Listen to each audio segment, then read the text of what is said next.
konsumen juga punya kewajiban. Salah satu kewajiban konsumen adalah membayar hutangnya kan. Nah kalau memang dia misalnya dia berhutang kendaraan misalnya, tiba-tiba kena PHK, nggak bisa bayar, jangan lari, jangan kabur, jangan pindah alamat, jangan pindah kota dan lain. Itu dibilang konsumen tidak beritikat baik. Lebih baik datengin ke perusahaannya, Pak, Bu, saya lagi kena PHK misalnya gitu ya, bisa nggak saya melakukan restrukturisasi? Udah dong, di Undang-Undang Pengembangan dan Penguatan Sektor Keuangan, literasi itu wajib dilakukan oleh seluruh pelaku usaha jasa keuangan. Jadi sekarang ada 2.700-an pelaku usaha jasa keuangan wajib melakukan literasi dan edukasi. Dulu nggak ada kewajiban, dan itu harus dilaporin kepada OJK melalui sistem Si Peduli. Kalau nggak melakukan, ada dendanya sampai dengan 15 miliar, dan kita udah banyak mendenda mereka yang tidak melakukan edukasi literasi. Dan melalui program Gerakan Nasional Cerdas Keuangan, kita mengorkestrasi semuanya. Saat ini kita sudah ada 40.000 kegiatan dilakukan oleh 2.700 pelaku usaha jasa keuangan tersebut. Terus kita orkestrasikan apa bagusnya ada Gencarkan, kan teman-teman juga hadir waktu di Gencarkan kan, launching Agustus tahun lalu. Itu adalah kita mengorkestrasi. Kalau dulu misalnya PUJK nggak kita arahkan, mereka sukanya bikinnya Jakarta lagi, Bandung lagi, Jogja lagi, Surabaya lagi, Medan lagi. Ini kita arahkan, mana daerah-daerah yang jarang dilakukan edukasi. Indonesia Timur, di Maluku, Papua ya, di daerah-daerah timur tuh jarang dan sedikit. Kita arahkan, ayo harus mau ke sana. Sekarang udah 40.000 kegiatan menjangkau 200 juta lebih masyarakat baik secara offline maupun online. Jadi udah. Oh, kontak PMI gini. OJK kan punya 10 segmen prioritas, satu ada PMI. Kita tahu kenapa PMI itu adalah kelompok rentan yang harus kita lindungi. Kasian gitu ya. Saya tuh waktu itu sempat ketemu mereka, misalnya kayak di Hong Kong dan di Jepang pernah ketemu ya. Di Hong Kong itu luar biasa, banyak sekali, bahkan kalau teman-teman sempat ke sana Sabtu Minggu ke Victoria Park itu isinya PMI Indonesia semua. Dan dari sisi edukasi literasi terus kita bantu. Soalnya kasihan, banyak yang masuk penjara karena kadang-kadang rekeningnya dipakai padahal dia nggak tahu. Terus tadi saya cerita datang ke sana dibaikin sesama orang Indonesia mungkin yang ilegal, dibantuin pindahan, dibantuin ini itu, mereka terharu. Terus boleh nggak pinjam ID ku hilang, mau. Akhirnya apa, kejebak utang yang bukan mereka yang terima, itu masuk penjara lagi dan seterusnya. Jadi kesian, mesti kita dampingin karena itu masuk satu dari 10 segmen prioritas kita. Terus posisinya IASC Bu di luar negeri gimana Bu untuk bisa IASC sebenarnya kan itu siapa aja bisa telepon ya. Dan IASC itu teman-teman jangan keliru, IASC itu tidak harus lapornya kepada IASC.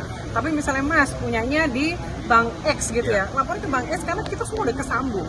Jadi nggak apa-apa, nggak masalah. Jadi mereka di sana misalnya nasabahnya bank-bank yang remitansi yang bagus tuh, ya nggak apa-apa langsung lapor ke sana. Jadi kita melihat mereka juga banyak, karena aku tadi mungkin datanya mesti cari lagi ya, tapi mereka banyak kena scam, terutama yang mengaku pihak lain, mengaku seperti saudara, keluarga, itu satu. Terus kemudian belanja online, mungkin tuh keluarganya dan lain-lain, itu banyak banget yang dilaporin ke kita. Tapi mungkin kayaknya aku cek lagi tadi Mbak yang dari Republika yang nanya ya. Itu ya. Oke, berarti bisa lapor IASC langsung ya Pak? Bisa ke IASC langsung, kan itu by online aja. Yang dari luar negeri bisa langsung? Bisa langsung, karena itu online. Ya, Ibu terkait penertiban debt collector Bu kan. Oh ya, debt collector gini, aku tuh banyak di komen tuh ya di sosmed gitu ya. Kan dibilang debt collector tuh sebenarnya aturannya khusus. Tapi pada bilang gini, terus apa yang dilakukan OJK? Pertama kita punya regulasi POJK 22, itu udah strict banget ya. Tapi sebenarnya gini ya teman-teman ya, kenapa orang ketemu debt collector? Berarti nggak mau bayar kan? Ya kan, berarti mereka juga nggak ada etik gini. Kan antara konsumen sama PUJK itu kan sama-sama punya kewajiban. PUJK punya kewajiban, konsumen juga punya kewajiban. Salah satu kewajiban konsumen adalah membayar hutangnya kan. Nah kalau memang dia misalnya dia berhutang kendaraan misalnya, tiba-tiba kena PHK, nggak bisa bayar, jangan lari, jangan kabur, jangan pindah alamat, jangan pindah kota dan lain. Itu dibilang konsumen tidak beritikat baik. Lebih baik datengin ke perusahaannya, Pak, Bu, saya lagi kena PHK misalnya gitu ya, bisa nggak saya melakukan restrukturisasi? Itu lebih bisa terima. Kalau misalnya POJK tidak kooperatif, laporin ke OJK, nanti akan dipertemukan. Itu banyak, misal ibu-ibu kena pindar ya, itu kita pertemukan dan seterusnya. Tapi jangan jadi konsumen tidak kooperatif, tidak beretikat baik. Nah kalau udah seperti itu ya, tetap ya debt collector kita atur ya. Kita PUJK 22 kita memberikan batasan-batasan yang strict ya. Debt collector tuh boleh apa, tidak boleh apa. Nah terus kemudian banyak terus apa yang dilakukan? Pertama regulasi, yang kedua kita memberikan sanksi yang sangat tegas kepada pelaku usaha jasa keuangan. Jadi di POJK 22 itu juga ada ada pasal yang menyatakan bahwa PUJK bertanggung jawab terhadap apa yang dilakukan bahkan oleh pihak ketiga yang bekerja sama dengan dia. Jadi PUJK nggak boleh bilang, oh itu debt collector pihak luar gitu, nggak bisa gitu, karena itu mereka bekerja sama. Jadi mereka tetap harus tanggung jawab. Jadi kita minta mereka tanggung jawab dan kita sanksi. Udah banyak yang kita sanksi, makanya tidak semasif yang sebelum-sebelumnya ya. Dan kita berikan surat peringatan, kita berikan sanksi dan denda yang cukup besar buat mereka. Wasyo, nanti kebanyakan aku ngomong. Suan ya, makasih ya. Makasih Mbak, makasih ya.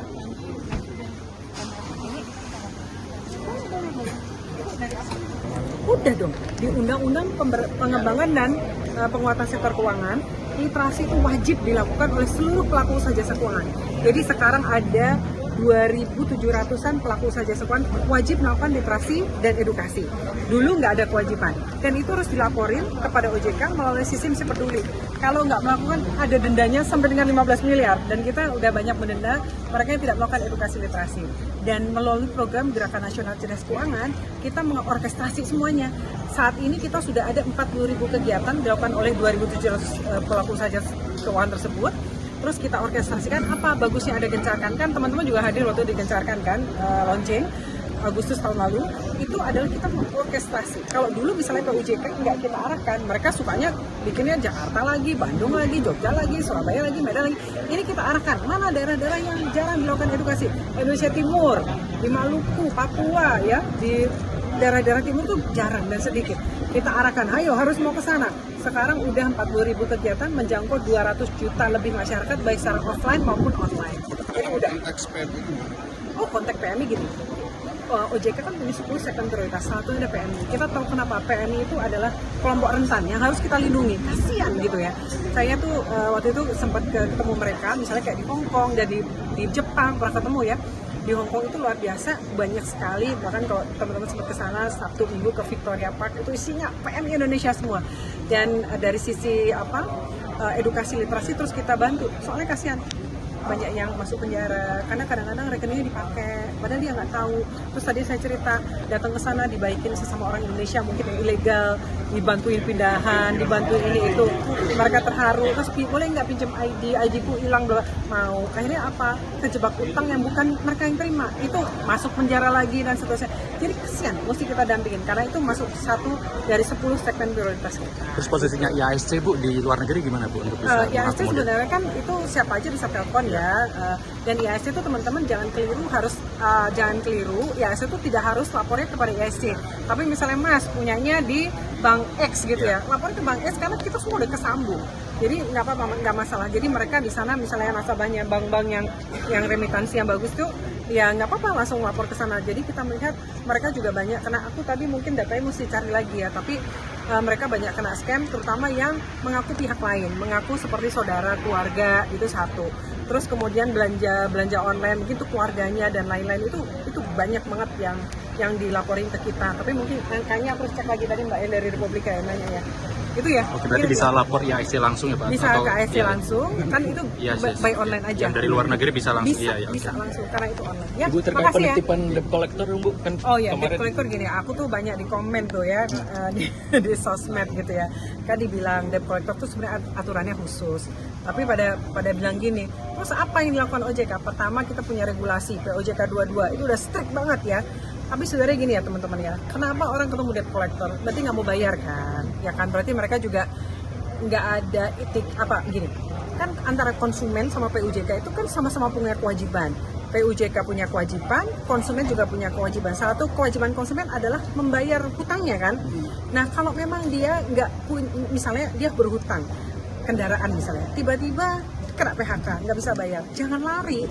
Jangan kabur, jangan pindah alamat, jangan pindah kota dan lain. Itu dibilang konsumen tidak beretikat baik. Lebih baik datengin ke perusahaannya, Pak, Bu, saya lagi kena PHK misalnya gitu ya. Bisa nggak saya melakukan restrukturisasi? Itu lebih bisa terima. Kalau misalnya POJK tidak kooperatif, laporin ke OJK, nanti akan dipertemukan. Itu banyak, misal ibu-ibu kena pindar ya, itu kita pertemukan dan seterusnya. Tapi jangan jadi konsumen tidak kooperatif, tidak beretikat baik. Nah kalau udah seperti itu ya, tetap ya debt collector kita atur ya. Kita PUJK 22 kita memberikan batasan-batasan yang strict ya. Debt collector tuh boleh apa, tidak boleh apa.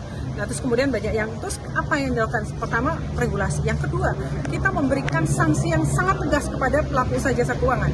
Jadi di POJK 22 itu juga ada ada pasal yang menyatakan bahwa POJK bertanggung jawab terhadap apa yang dilakukan bahkan oleh pihak ketiga yang bekerja sama dengan dia. Jadi POJK nggak boleh bilang, oh itu debt collector pihak luar gitu, nggak bisa gitu, karena itu mereka bekerja sama. Jadi mereka tetap harus tanggung jawab.